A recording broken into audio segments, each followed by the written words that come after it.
พอประตูไปนะเปิดกระไขออกมาไม่ยั้งเผื่ออันเจ้าบ่จักได้คนเขาไปนอนนำบ่ไล่ไปได้อยากได้ล้านโอ้บ่ว่ะชามแฉนเขาสิให้เจ้าอยู่มื้อนี้นั่นชามแฉนก็เอามันว่ะไปว่ะ เบิดคืน เอาเบิดคืนแล้ว มันจนปบข่อยมื้อนั้นเอาผู้ใหม่มาเปลี่ยนข่อยมื้อนั้นเพิ่นบายคอเพิ่นมันข่อยก็ถือไปได้ยาข่อย สู้ อยู่ ประตูบ่ได้ อยู่ในถุงข่อยนี่ก็พาดจอกครึ่งรู้แล้วมื้อนั้น แสดงว่า มันสิคุ้มมันเบิ่งว่ามันสิเก่งไปได้อีก เขาจัดหนักให้เลยมื้อนั้น เข้ามาแล้ว ป้าเปิดภาพมากะ กินมาเบิ่งดู ก็น่าไหน นี่นะนี่ สบายดีเด้อประตูเด้อ TikTok แต่ว่าค่อยถามมันแบบนี้มันว่าอยากได้ของดีมันว่า เอ้า ค่อยก็ผู้นั้นอยู่ใช้จะได้ของดีจังซี่น่ะหลายเทื่อเลยโตเว้ามาน่ะไอ้โตบอกคนตัวอยู่บ่รู้จะอีภาคไปให้เด้ออยู่ค่อยน่ะอยู่หันอยู่นี่อยู่จังหวัดนั้นบ่อยู่เมืองไทยก็ได้อยู่เมืองลาวก็อยู่บ้านนั้นเมืองนั้นแขงนั้นบอกมาจะอีภาคไปให้นะมื้อก็ภาคไปได้ดอกคันโตบอกนั่นชื่อโตอีกลูกชิปมาให้เต็งคักๆเบิ่งแน่อยากขี้หีเก่งอ่ะบ่บอกบ้านบอกเมืองบอกแต่ว่าภาคไม่แน่ไปภาคไปให้ไผกูอยู่เทวดาคนบ่จักเมืองจักบ้านจักเมืองอยู่นั่น คอยเด้อเป็นห่วง ขับไปได้หมอนี่ เชิดเลย หลายเถื่อเข้าใจ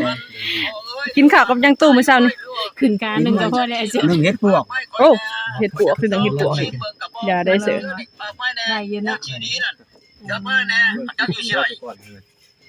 ว้าวแล้วมันทักมาอีกเลยนี่ว้าวอีหลีว้าวจักว่าใดถามว่าเห็นแล้วบ่เมียเจ้าเต็งบ่ชนดอกเรื่องเมียน่ะเด้อเต็งเฮาใหม่เลยโลดเต็งบ่แม่นว่าสิโอ้ยสิไปนำมันอีกเต็งบ่นำอีได้อันมันหนีจากเต็งเลยนั่นเต็งขี่มันดูแล้วมันไปโลดเข้าใจบ่ล่ะอ๋อนี่มันถักมาในนี้ อาตุ เข้าใจ เสมอซื้อเก๊กขี้เล็กมาให้ ที่เอาหมอนี่คักๆแบบนี้มันยุ่นมันช่อนี่มันถามมานี่ เขามาสอนได้ทำไมนะ สบายดีพอเท่าเห็นแล้วบ่เมียเจ้านะ นี่มันถามมานี่ สบายดีพอเท่าคำก่อน มันชุบเพิ่งไปสิโทรครับเอามัน เนาะเพิ่นก็ได้มันติดต่อผู้ชายมาแล้วไปโทรมา โซติด บ่มี แชทมา ซื้อตัว10,000 ติดแล้วมันเอาบ่หับนี่แม่เบิ่งมันสิหับบ่มาได้สิถามมันโตอยู่บ้านใด เป็นเรื่องงานนี่ คนเนี่ยมันต้องรู้จักกันมันถามแบบนี้ พระน้ำหอมมันนี่ก็ จักเท่าใดเถื่อ โบนะเอาไปยังไงก็บ่ได้ซื้อนะบ่ได้มาเอ้ย งานสิฝากไว้ก็แบ่งมาให้เพิ่นอีก โทรคืนบัดบ่ฮับแท้จริงมันก็ฮับอยู่ใช้อยู่ยังถามมันว่ามันอยู่ไสเมืองใดบ้านใดนี่ ส่งนี่อีกเด้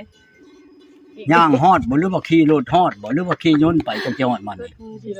อยากถามมันก็คักเบิ่งซะก่อนหมอนี่น่ะ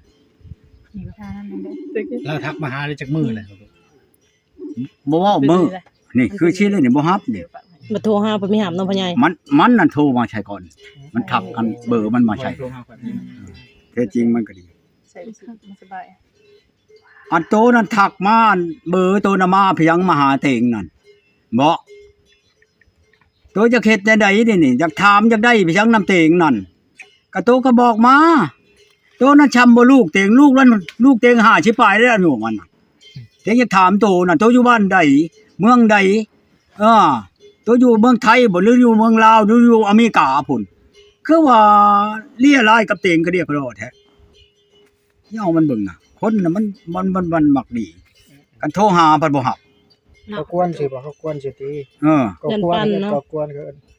เฮ็ดจะได้บ่นี่น่ะ ก็กวนแล้วนะเป็นหมู่ในเฟซพร้อมบ่หรือจังได๋ บ่นานี่โตมันแหละอันนี้ จิ้มเข้าไปเบิ่งดูน่ะประตูคือเห็นมัน ฟังดู จิ้มเข้าไปเบิ่งดูโปรไฟล์นะ นี่ได้ฮูปมันบ่น่ะ กดเข้ามุมใหม่ โตมันเลยนี่มันเว้านั่นเด้อนี่ เดี๋ยวจะส่งวิลิอันมานะ ชงมานี่มันเว้านั่น ไปเล่นนี่แล้วว่าอยากได้ของดีนำนี่มีอยู่บ่เนาะ ทางเว้าทางยูฮูเนาะ เรื่องของดีน้ำมัน คือที่โสได้คำว่าโสนี่นะ มันว่าอีกอันนี้ สบายดีพวกเฒ่าเห็นแล้วบ่เมียเจ้านะ อืม บ่เลยอย่างหนึ่งก็เลยอย่างหนึ่งนะเขาถามฉันนั่นซื่อๆว่าตูจาน บ่แล้ว มัน มีอีกตัวหนึ่งอีกมันเว้านะ โอ้หรือว่าเขาถามฉันนั่นก็อยากให้เขาบ่เป็น บ่ ได้ใช่ไหม อืม เขาโทรมาพร้อม บัดเฮาอันโทรกลับนี่มันบ่ฮับเฮานี่นะเฮาจะขายตัวนี้ เขา แหละ ว่างเด้ซะ อืมบ่มันบ่แม่นเทื่อเดียว โอ้ มันสิบ่ว่างเบิดมื้อก็บ่ว่าติเนาะ เถื่อแล้ว มันก็ต้องมีว่างแล้วว่าเฮาโทรไปก็ดี โทรกลางเว้นก็หับกลางคืนก็บ่หับ นี่แหละว่าอยากได้ของดี ตั้งสิบ่ฮับเนาะ อืมบ่แม่นว่าสิบ่มีว่างจักเทื่อเฮ้ยโทรชะยามใดก็ดีมึงเด้อนี่โทรอีกนี่บ่แม่นมันบ่ติดมันก็ติดคือว่า เห็น เขาจะมีหันเนาะ เนาะ เออ เบอร์เลยโทรกลับ ยังบ่ฮู้จักบ่คนบ้านใดไทยใส่ บ่ เขา ฮู้ ได้เฟซตู้มาได้ใส่ซะ อันชื่อมันก็มันตัวอันตะตัว อ่านดูไอ้สลม ต่างประเทศบ่แม่นชื่อลาวคันว่าลาวยังว่าเฮารู้จักว่ามันอยู่หั่นอยู่นี่เนาะ ถึงเปลือยศูนย์ อุ้ยกันไปซะแล้ว มี แต่ แต่ ผู้ ผู้ เขา มี บ่ แต่ผู้ เห็ อ่าน น บอก เป็นภา ค่อ ษาย อัง โทร กฤษ ไป เก่ง ให้ จังเลยนี่ ชาละ เนาะ วันนี่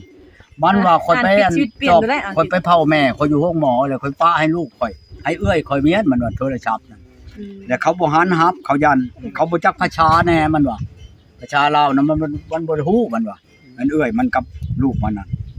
แต่มันเมื่อเช้านี่แล้วมันก็หับมันว่าเจ้าน่ะอยู่ใช้คือบ่หับโทรศัพท์ค่อยเบอร์อันนั้นค่อยไป ค่อยสิบ่ได้หับนี่น่ะค่อยบ่ได้อยู่ในนี้ค่อยไปเผาแม่ค่อยอยู่ห้องหมอแม่ค่อยผ่าตัด แล้วหาก็ออกมามื้อนี้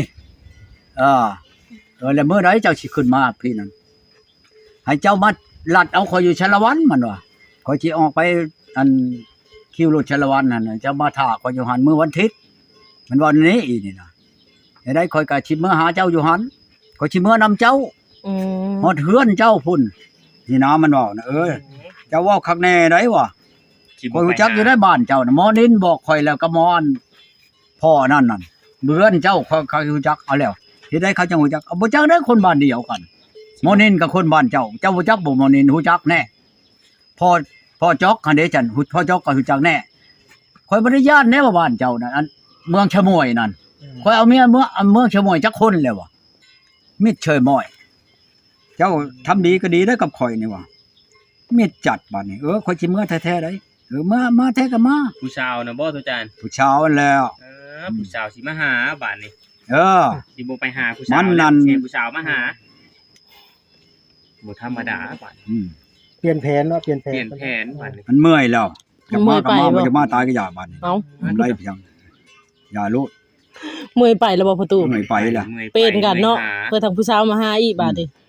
เห็นบ่บอกชาวชันกี้นี่อันผู้บ่าวสิพากเงินมาให้เจ้าเด้อฮักอันให้เจ้าไปอันเอาเลขบัญชี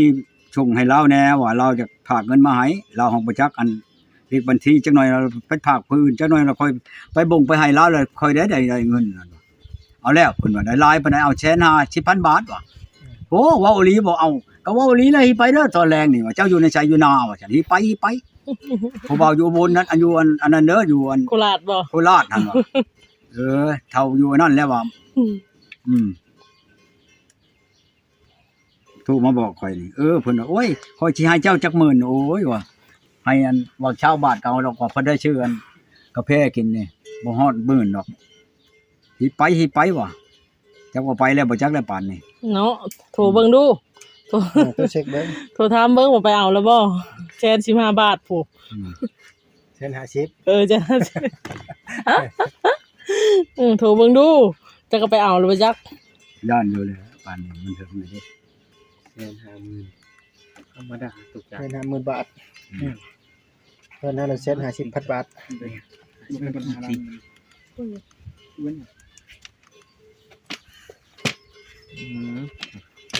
สิบอกเราอ่ะหิไปได้เขาให้ส่งไปให้เขาได้นี่ซั่นดอกเพิ่นฮ้อนเราโทรมาได้นี่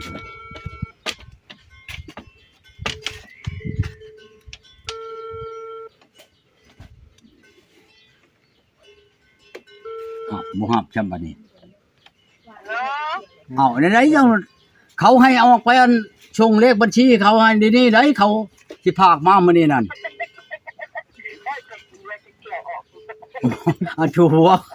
บัดค่อยไปบอกเขานี่ค่อยเอาได้เงินน่ะเด้อค่อยสิบอกเจ้าน่ะบ่ยันเป็นโทษบ่ยันเป็นโทษนะเฮ้ยเงินหมู่โตสิไปทวงเอาบ่ฮิไปเขาให้ออกไปอันชงเลขบัญชีได้นี่โลดได้เขาบอกนั่นอันจุหัวเด้อโอ้ย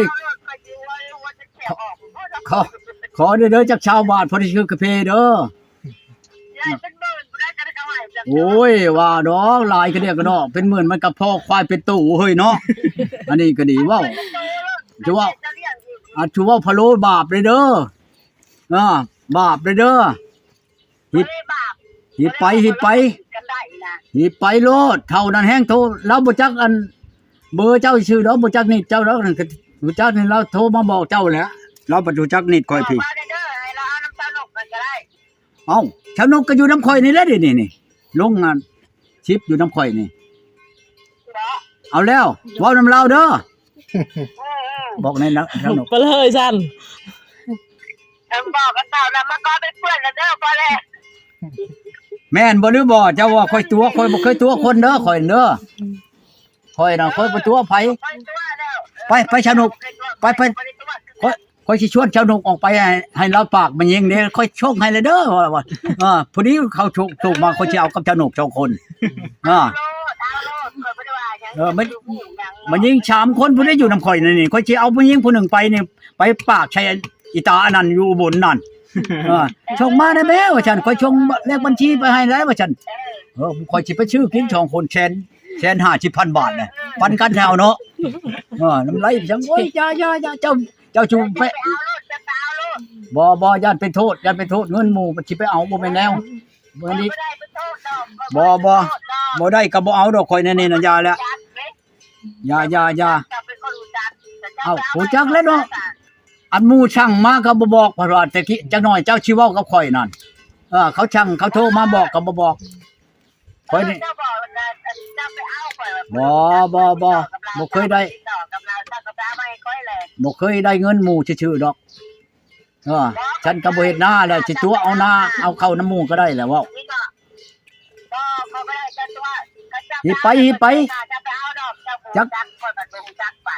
จักหน่อยเขาสิให้ข่อยหิไปจักหน่อยเขาโทรมาอีบัดนี้เป็นไง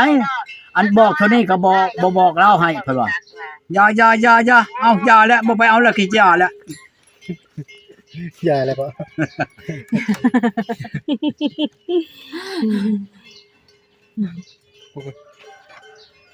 เบิ่ง อยู่บ้านกลาง อยู่บ้านกลางบ่ จังอะไร อยู่ บ้า บ้าน น กลาง ตะ มาได้ โอ ไป ย อยู่เมืองตะโอย มันตะโอย บ้านเด้อ กลางเมืองตะโอย อยู่บ้านกลาง บ้านกัง อยู่เมืองตะโอย มึงตะโอยผู้บ้านเมียเก่าตู่ก้อน อันโตนั่นอยู่บ้านกังนั่นโตจักชื่อไผแน่ชื่อพ่อเฒ่าเต็งแน่นะละชื่อแน่ใด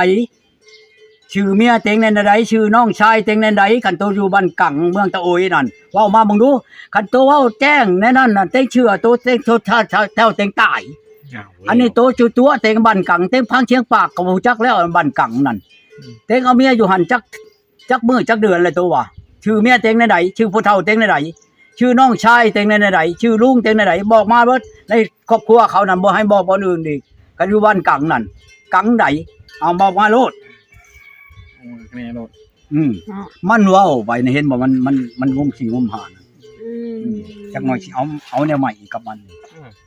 เนาะประตู บ้านกลางมันจะกลางตาเครื่องแล้วตัวออกไปเลยดิแบบผู้ข่าววันหลักเอามาเว้า อยู่เมืองตะโอยมันอยู่บ้านกัง บ้านกลางนี่บ้านเมียเก่าเนาะ บ้านเมียเฮานี่นะอีหุ่นนี่ผู้อุ้มลูกเมื่อนี่ โอ้ลูกเมื่อนี่ ที่นั่น น้อยนี่ เอามาได้6เดือนอีหุ่นทีนี้นะมันเอาผัวแล้วเอาผัวเขาอยู่ชาละวันหั่นเขาบอกขักบันหยัง ปัจจุบันนี่ บ่ได้แต่งบ่ได้หยัง เอาท่านในป้า บ่ กัน แม่น ทั้ง บ่แม่นว่าเอาดอกตำบิดเมื่อแต่พี่เราไปเช่าอยู่หั่นบ่ดีบ่นั้นเอาเลย โอ้ เมียก็บ่จักได้ว่าบัดนี้ เขานั่น เขาหันแล้วเอาเลย เขานั่นมันประเพณีเขาแน่นอนสิเอา3คนเอาเอื้อยแล้วเอาน้องกันยังได้ เอาว่าง่ายๆประเพณี อันเฉพาะในเขตเขาหั่นใดทุกคนเอาเอื้อยมันแม่นบ่มีน้องชาวมันเอาน้องชาวมันเป็นน้องผู้อื่นได้น้องอีกคิงมันนี่ก็เอาได้ได้ถือว่าเอื้อยมันตายเฮาจะได้น้องมันแม่นบ่น้องมันบ่ทันได้ผัวเด้เฮาจะได้น้อง ถ้าน้องมันบ่เอาช่วงขะดองอันที่เฮาแต่งเอื้อยมานั่นให้เฮาคืนแล้วไปเอาไผก็ได้ ถ้าว่ามีผู้มันมักมันเนาะมักชาวอันนั้นน่ะแล้วผู้บ่าวมันจะเอาเงินให้แล้วมันเอาใช้ผู้นั้นก็ได้ มันชื่อเอานะ เงินให้แล้วไปจ่ายค่าดองคืนให้เจ้า ผู้นั้นได้ ขะดองเอื้อยมานั่น โอ้แบบนั้นอีกเนาะ โอ้ยข่อยเอานี่นะอีดินนี่อยู่อันชะม้อยนี่ข่อยเอาออกมาแล้วมาเข้าห้องการอ้ายมันเนาะอันลุงคันแก้วหั่นเราก็เป็นตำรวจเด้เขาไปพักอยู่หั่นซะก่อนเขาเราเอาแต่เขานั้นเอาลำมันต้นให้นะหมอแก้วนี่แน่หมอเดชนี่แน่เอาลำมันต้นน้ำลาวนั่นแล้วหมอเดชได้ถามบัดนี้ของน้องมันอยากมานำเด้น้องอันเมียข่อยนั่นชาวดินน้องชาวดินนั่นหมอเดชเลยว่าคันเราเมื่อนำนี่เอาเลยก็ได้บ่เอาก็ได้แล้วกันคุมเราอ่ะค้ายังเอาหดชามเราไม่มีน้องชามเอาชามก็ยังได้ว่าซั่นเว้าจังซี่ได้เขาหาแต่คนกุ้มเขาเอาเอื้อยแล้วเอาน้องถ้าว่ามันบ่เอานี่มันก็เชียร์เงินให้เจ้าว่าทีนะหากข่อยบ่ได้เอาดอกมื้อนั้นข่อยก็มาซื่อๆมาแต่ว่าเมียข่อยนั้นมันนั่นอยู่บ่ได้มานี่ก็จักมื้อโว้ยมานี่2คืนมันมานอนนำข่อย2คืน น้องเมียน่ะบ่ มันเองนั่นแหล้ว เมียน่ะบ่ น้องเมียน่ะบ่ได้มา มันอยากให้มันอยากเมื่อนั่นให้ข่อยไปเชนูมื้อนั้นอันเมียอันพันนั่นโทนเวียงนี่เอาเงินมาชงให้ข่อยเงิน40ล้านอยู่ในอันสนามชัยนี่มื้อนั้นบ่ได้น้อยไดพวกบักใหญ่พุ่นแล้วน้องเงิน40ล้านหลายเติบไปแล้วบ่นี่มาแล้วค่อยมาแต่เอาเงินค่อยแล่นมามันย่างหนีแล้ว อันเมียข่อยนี่ มันใหญ่ ถือธงถือหยังสิเมื่อแล้วห้อยข่อยก็จับธงดึงขึ้นมาบัดนี้บ้านอยู่เฮือนต่ำข่อยแล้วเจ้าสิไปใช้สิเมื่อมันเจ้าไปปะข่อยมันว่าไดอันความบ่จักอย่างไปใช้ข่อยไปเอาเงินนี่ว่ามาแล้วก็ป้าก็โทรใช้ เห็นแล้วว่าไปปลาแล้วเนาะ ลุงคันแก้วนั่นโยเราว่ามันเป็นในนั้นแหละเจ้ารักษาได้ถ้ามันบ่เห็นมันนั่นมันบ่เจ้าไปโทษได้แล้วว่ะว่าจะมารักษามันเบิดคืนยันมันไปน่ะมื้อเช้ามาแล้วก็แต่งเครื่องบุบปั๊บเอารถข่อยออกไปภาคยวนคิ้วนี่รถจักรข่อยชนมันออกไปแล้วก็พาขี่รถนี้ต่อยเมื่อลงยวน แต่ว่าอยู่ที่รถ อันนั้นลงยวนยังบัดโป่งมื้อแลงแล้วก็ขี่รถอันชลวันน่ะเข้าไปชลวันไปฮอดพุ่นก็นอนอยู่บ้านพักหันค่อยบัด กินบ่ อันหักไม้ข่อยมันดีขนาดไหนข่อยสิเว้าสู่พักนี่ข่อยนำคอมันมื้อนั้นจนเกือบมันบ่ได้นอนมื้อเช้ามาบ่จักมื้อได้บัดนี้อีนั่นก็ตันหาแฮงถึกเลย โอ้ บ่จักมื้อมันโอ้ยข่อยบ่มื้อแล้วจันอายหายมันบ่จักหน่อยเจ้ามื้อพุ่นเจ้าสิลักนี่มื้อซะก่อนถ้าว่าเจ้ายังขึ้นฮอดเจ้าถึงข่อยจังพัวพันกันนำหลังข่อยว่าก็เอามื้อฮอดนั้น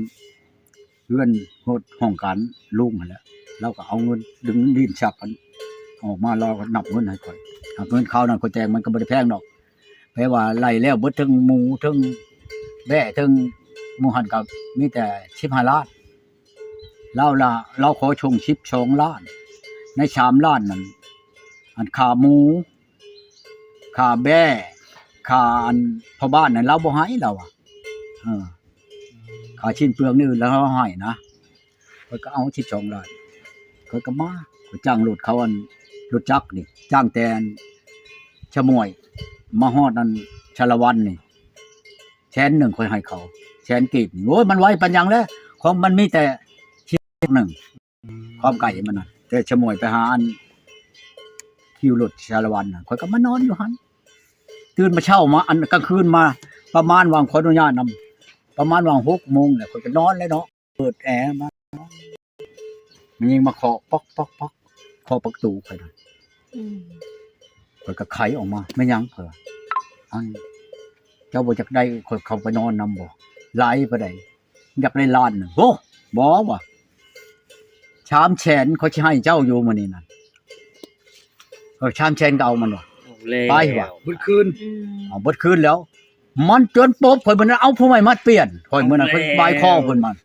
ข่อยก็ถือไปเด้ออย่าเอาข่อย สู้ ยึด ประตูบ่ได้ อยู่ในถุงข่อยนี่ก็พาดจอกครึ่งรู้แล้วมื้อนั้น แสดงว่า มันสิคุ้มมันเบิ่งว่ามันสิเก่งไปได้อีก เขาจัดหนักให้เลยมื้อนั้น เข้ามาแล้ว ไปอาบน้ำข่อยว่ามันก็ไปอาบน้ำอาบในอยู่ห้องน้ำออกเข้ามาแล้วก็กระล้นคอเพิ่นแต่7แต่6 โมงไปนะ6 โมงวังครึ่งนี่ล่ะไปฮอด12นี่คือชีวิตวังที่ไปถึงจนมันพลิกไปบ่ได้เขาเอาคนรถดึงแก่มาดึงแก่มากูทนบ่ได้บาทนึงเพิ่นได้บ่ายโมงนึงโอ้ยค่อย